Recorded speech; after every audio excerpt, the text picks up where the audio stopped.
দর্শক, এই মুহূর্তে আমি রয়েছি আসলে জানেন শিকারপুরের ঢুকতেই যাবার রাস্তাটির মুখে আমি রয়েছি। এখানে আমাদের একজন শুভাকাঙ্ক্ষী আমাদের এক ছোট ভাই রয়েছেন, আসলে একটু কথা বলার চেষ্টা করব।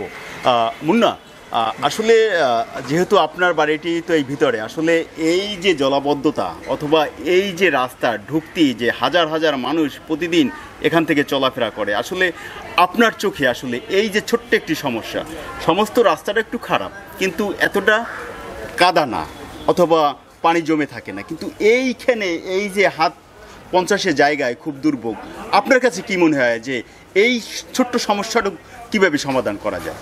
আসলে বিষয়টা হলো দৃশ্যমান যে আমাদের আসলে দুর্ভোগের শেষ নাই, তবে টোটাল রাস্তাটাই এরকম ভাঙাচুরা, কিন্তু এই জায়গাটার মতো এতটা খারাপ না।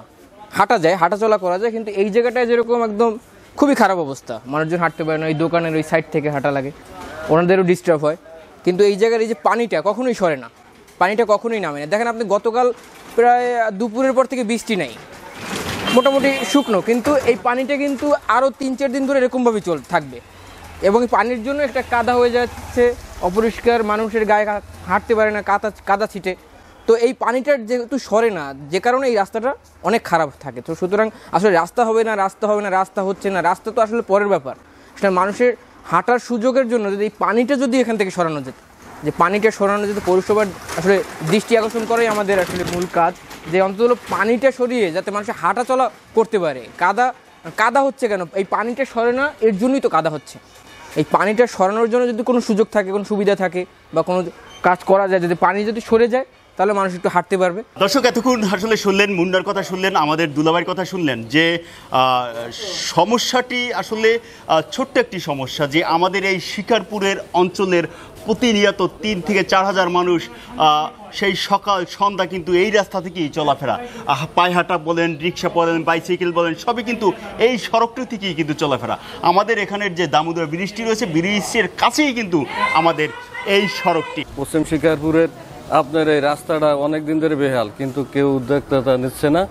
এই জন্যে আমরা খুবই দুঃখিত কেন এরকম অবস্থা। সব এলাকার রাস্তাঘাট ভালো, আমরা শহরের একদম কাছাকাছি, বাজারের কাছে, আমাদের রাস্তাটা এত দুর্বল। আমরা দাবি পৌরসভার থেকে এই রাস্তাটা যদি তাড়াতাড়ি শিগগিরই করে দেয়। সরকারের বাজারের অপেক্ষায় থাকা যাবে না, আমাকে পৌরসভার বাজার থেকে করে দিক। ছোট্ট একটি সমস্যা, মূল সমস্যা আমি এখানে স্থানীয় যে ভাইরা রয়েছেন, দোকানদার ভাইরা রয়েছেন, সবার কাছে আমি একটি পরামর্শ জানতে চেয়েছি যে আসলে এই ছোট্ট সমস্যাটা কীভাবে সমাধান করা যায়।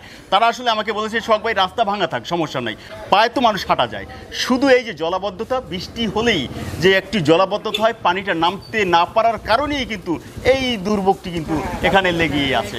তো আমি পৌরসভার দৃষ্টি আকর্ষণ করব যে আসলে বর্তমানে এই অবস্থায় রাস্তা ভালো করার প্রয়োজন নাই। যারা সাধারণ মানুষ রয়েছেন, যারা শিক্ষার্থী রয়েছেন, যারা ছাত্র রয়েছেন, সেই ভাইরা জানি সুন্দরভাবে একটু পায়ে হেঁটে শহরে আসতে পারে, শহর থেকে তার বাসায় যেতে পারে।